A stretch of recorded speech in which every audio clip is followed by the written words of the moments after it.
안녕하세요. 언어치료사 이상은입니다.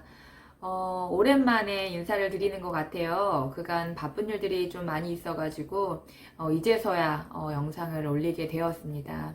혹시나 기다리셨던 분 있으시면 사과의 말씀 드리고요. 시간 날 때마다 꾸준히 유익한 영상 올릴 수 있도록 시간을 내보도록 하겠습니다. 오늘의 주제는 어떻게 책으로 아이와 상호작용할 것인가입니다.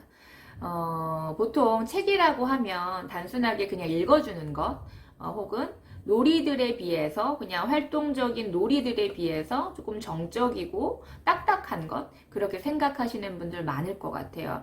하지만 우리가 책을 조금만 더 다른 시각에서 놀이로서 접근을 하면 굉장히 놀이 자체가 풍성해지고 즐겁게 책 활동을 할 수가 있습니다. 그림책 활동을 할 수가 있어요. 혹시 이제 놀이를 잘 해주시는 부모님들 중에서 상담을 하다 보면은 놀이 아이디어가 정말 떠오르지 않아요. 이런 분들 많이 있으실 거예요.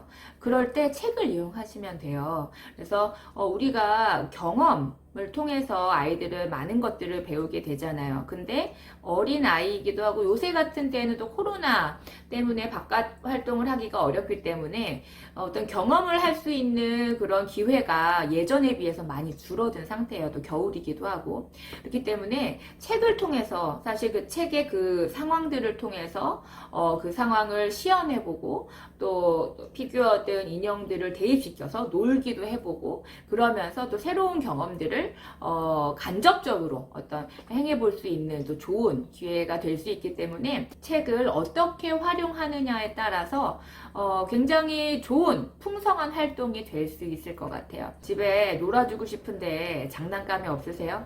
책을 활용하시면 돼요. 그림책이요. 그림책을 활용하시면 돼요. 또 상호작용 아이디어가 잘 떠오르지 않으세요? 책을 이용하시면 됩니다.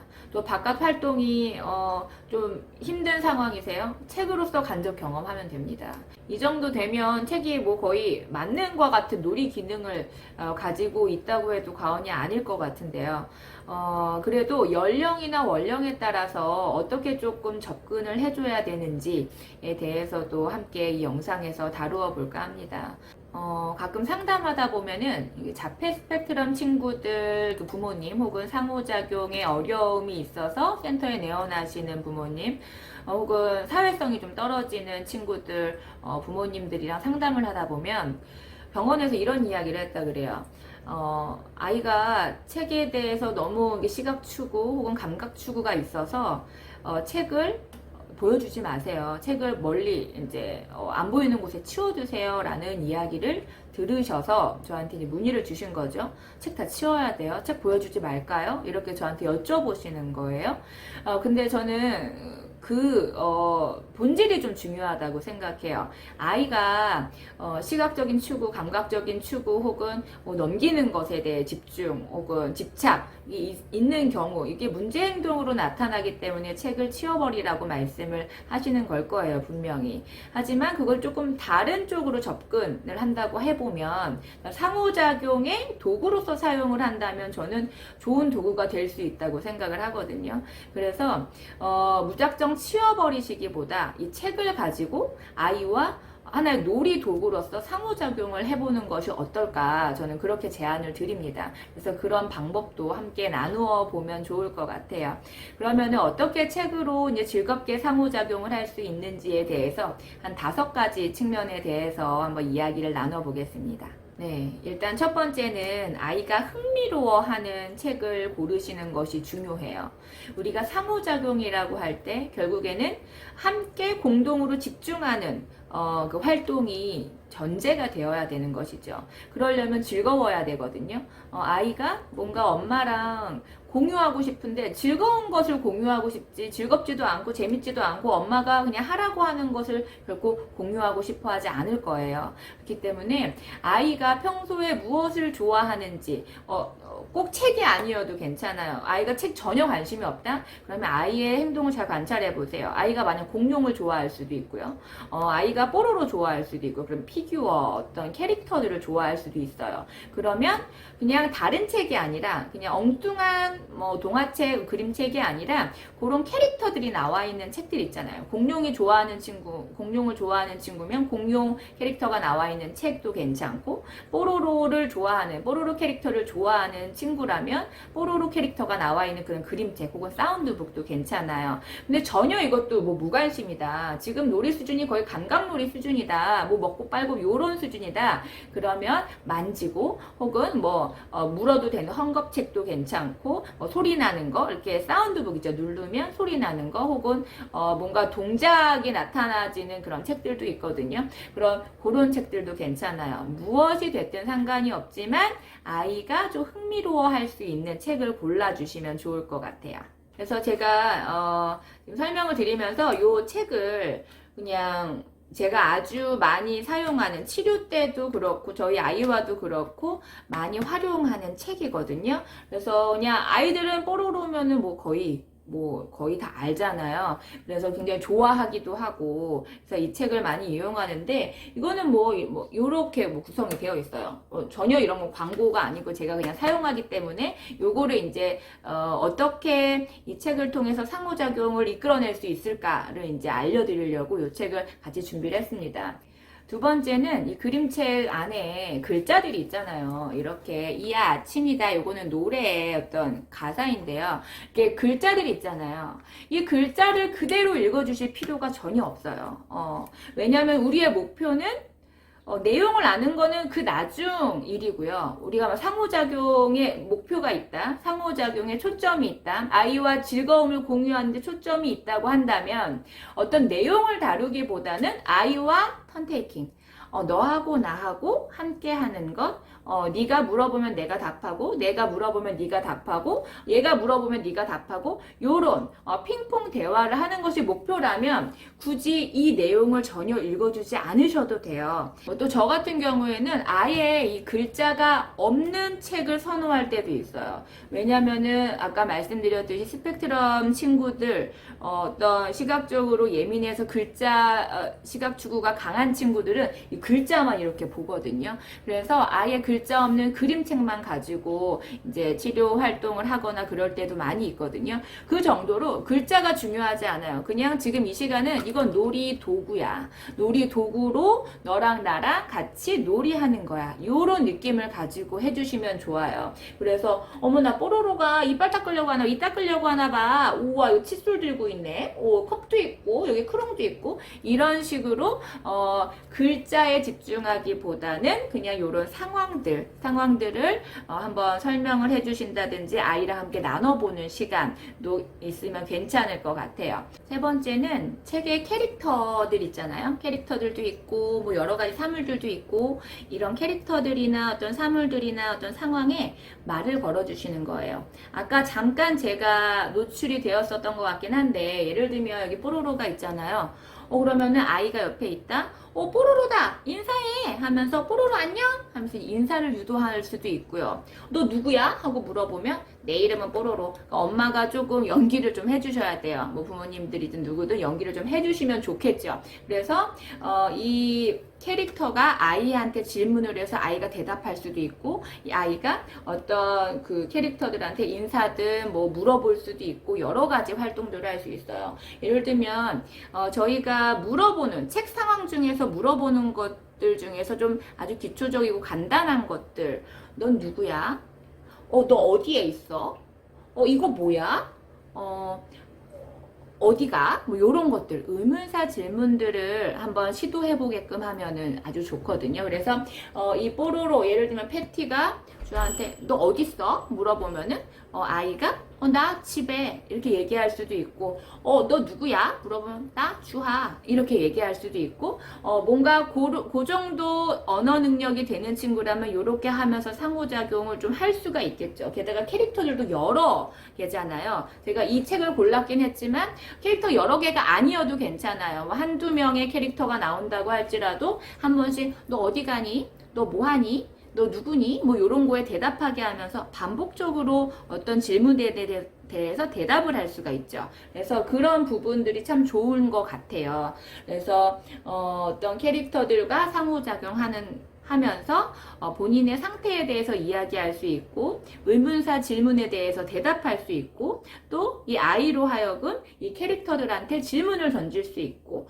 그러면서 상호 핑퐁 대화를 조금 더 발전시켜 나갈 수 있게 되는 것 같습니다. 그런데 이렇게 어떤 상호 문답하면서 왔다 갔다 하는 것들은 어떤 상징놀이 이후에 시기에 가능한 것들이에요. 그래서 그냥 돌 정도면 조금 이르고요. 어떤 상징놀이 뭐 먹여주는 거, 코야 재워주는 거 이런 게 가능할 때쯤 뭐 만 2세 정도부터는 좀 시작해 주셔도 괜찮고 그 이전의 친구들한테는 없다, 까꿍, 어디 있게, 까꿍, 뭐뭐 어딨지 하면 여기 이렇게 고르는 것들, 그런 것들이 조금 더 좋을 것 같아요. 그 다음 네 번째는 찾기 놀이예요. 책으로 이제 찾기 놀이를 해주시는 거예요. 이거 아주 간단하고 너무 쉬워요. 예를 들면은 주아야 시계 어디 있게 하고 이제 엄마가 물어보죠. 그럼 이렇게 찾다가 여기 하고 이제 가리키면서 상대방의 질문에 대해서 대답을 해주는 거예요. 이것이 왜 중요하냐면 엄마가 뭔가를 물어봤어요. 어려운 질문이 아니라 굉장히 쉬워야 되거든요. 그래서 어딨어? 하면은 뭔가 여기라는 대답을 못하더라도 이렇게도 할 수 있죠. 손가락으로 가리키는 어떤 포인팅 기능은 상호작용에서 굉장히 중요한 요소예요. 의사소통 기능을 발현시킬 때 어떤 요구를 한다든지 아니면은 가리킴을 통해서 뭔가 자신의 표현을 할 수 있다는 것은 굉장히 중요한 사인이고 제스처거든요. 그래서 그런 부분을 함께 할 수 있어요. 책을 통해서. 그래서 어딨게 하면서 뽀로로 어딨게 하면 여기, 뭐 크롱 어딨게 여기, 요렇게도 할 수가 있고 뭐 뽀로로 없다 어딨게 짠 이렇게 깍꿍 놀이를 해줄 수도 있겠죠. 그래서 그렇게도 해볼 수 있고 고기 어딨지? 친구들 맘마 먹나봐. 고기 어딨지? 하면서 여기 있네 고기 이렇게 찾을 수도 있고 그러면은 패티는 뭐 먹지? 하면서 고기 이렇게 또 찾을 수도 있고 요렇게 어떤 찾기 놀이 혹은 깍꿍 놀이 없다 깍꿍 요거 하면서도 상호작용을 유도해 볼 수 있을 것 같아요. 이거는 굉장히 어린 시기 돌 때부터도 좀 할 수 있는 활동들입니다. 네, 마지막 다섯 번째는요, 집에 있는 인형이나 피규어를 이 그림책 상황 속에 대입을 시켜주시는 거예요. 함께 참여를 시켜주시는 거예요. 그래서 여기 이렇게 뽀로로의 어떤 하루에 대해서 이제 쭉 나와 있는 책이잖아요. 어디든 상관이 없어요. 아이가 좋아하는 어떤 그 장면도 상관이 없고, 근데 이런 캐릭터들 있죠. 뭐 이런 캐릭터들, 인형도 상관없어요. 그래서 뽀로로가 있는 이 방에 뭐 띵동 누구 왔나봐. 누가 왔지? 패티 왔어. 뽀로로 안녕. 일어나야지. 이러면서 이제 어떤 상징 놀이를 하는 거예요. 어떤 대행자 놀이를 시작하게 되는 나이가 되면 가능하겠죠. 그래서 요거는 너무 어릴 때는 어려워요. 상징놀이도 조금 더 발전된 뭐 한 2세 후반에서 3세 정도부터 이렇게 시작을 해보면 좋거든요. 그래서 그렇게 야 뽀로로 너 머리가 좀 이상하다 내가 빗어줄게 이렇게 뭐 빗어주기도 하고 야 지금 햇님이 떠있어 빨리 일어나야 돼 이렇게 이야기도 해주고 질문도 해주고 이러면서 왔다 갔다 하는 그런 핑퐁 대화를 조금 더 확장시켜 나갈 수가 있고 어떤 캐릭터가 많으면 많아질수록 이야기거리가 사실 많아지게 되잖아요. 예를 들면은 패티가 놀러 왔으니까 야 패티야 너 어디서 왔어? 나 집에서 왔는데 너 뭐 먹었어? 나 오늘 김치찌개 먹었는데 이렇게 하면서 어떤 상황에 대해서 여기뿐만이 아니라 더 안 보이는 상황에 대해서 확장이 가능하게 되는 것이죠. 그렇기 때문에 어떤 캐릭터들을 활용해서 같이 이렇게 상호작용을 한다든지 대화를 해본다든지 그럴 수도 있고 만약에 이제 우리 아이가 좀 문제행동을 보이는 친구다. 문제행동이 있는 친구다라고 하면 이 책 속에서 좀 다뤄볼 수가 있는 거예요. 예를 들면은, 자꾸 늦잠을 자고 짜증을 부린다. 일어날 때 짜증 부리고, 찡찡댄다. 그런 친구라고 하면, 예를 들면, 뽀로로 나왔어 이렇게 하는데 아이 나 일어나기 싫어 저리 가 이렇게 이제 놀이를 하는 거예요. 아이 상황과 비슷하게 어떤 놀이 상황을 유도를 좀 해주시는 거예요. 그러면 야 네가 그렇게 얘기하니까 내가 너무 슬프다. 이거는 정말 아니잖아 이렇게 하면서 아이가 보이고 있는 문제 행동을 아이가 대면할 수 있게끔 놀이를 통해서 부드럽게 대면할 수 있게끔 그래서 이것이 안 되는 행동이구나, 잘못된 것이구나를 유도하면서 이제 같이 그것을 수정해 나가볼 수가 있게 되는 것이죠. 네, 그래서 제가 이제까지 어떤 책으로 어떻게 상호작용할 것인가, 이 책을 가지고 어떻게 상호작용할 것인가에 대해서 오늘 함께 나눠봤어요. 그런데 제가 오늘 그 설명을 돕기 위해서 하나의 책을 가지고 이제 설명을 드렸잖아요. 근데 세상에 얼마나 많은 책들이 있어요. 그림도 다르고 상황도 다르고 캐릭터도 다르고 모든 것이 다르죠. 그렇기 때문에 책 하나를 가지고서 여러 가지 상황들을 만들어서 놀이를 해볼 수가 있거든요. 그래서 그런 부분들의 도움을 좀 얻으셨으면 좋겠고요. 그럼에도 이제 책으로 노는 것을 어떻게 해야 되는지 모르겠다. 설명만을 가지고서는 좀 어렵다고 하시는 분들을 위해서 저희 아이와 책으로 상호작용하는 그런 영상을 함께 올려드리도록 할게요. 도움이 되셨으면 좋겠고요. 또 궁금하신 점이 있으면 댓글 달아주시거나 저한테 뭐 개인적으로 이제 메시지 남겨주시면 제가 거기에 대답을 해드리도록 하겠습니다. 감사합니다.